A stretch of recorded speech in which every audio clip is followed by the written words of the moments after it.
Vayikra is the first word of both our Parsha and the third book of the Torah. Intriguingly, the concluding letter of Vayikra is a small aleph.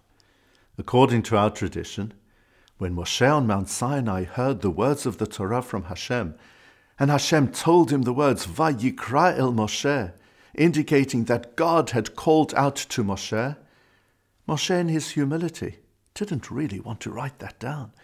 And so he wrote a small aleph, because without the aleph, the words read Vayikra el Moshe, meaning God just happened to bump into Moshe. This is one of many passages in the Torah through which we recognize the deep humility of Moshe Rabbeinu. Indeed, the Torah itself says, Moshe anav mikol adam, Moshe was more humble than any other person then and throughout all time. Yet you could ask as follows: where was Moshe's humility when he stood before King Pharaoh and his voice thundered when he declared, Hashem says, let my people go?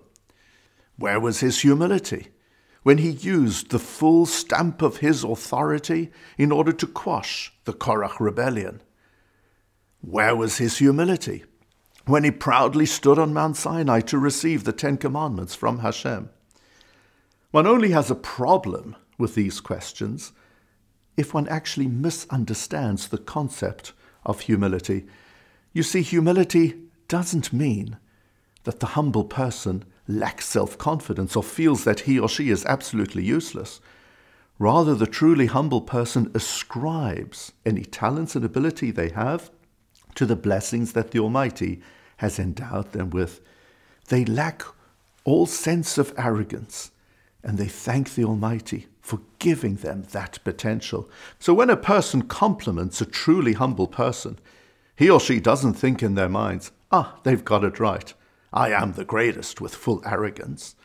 Rather, they say, thank you very much. Baruch Hashem, it's all thanks to the Almighty that I have certain talents and abilities. It's His greatness which has enabled me to fulfill some of my potential. That is true humility, and therefore humility should never be a barrier to success and to remarkable achievement. We learn this all from Moshe Rabbeinu. One person, at one and the same time, was our greatest achiever and also the most humble person who has ever lived. Shabbat Shalom.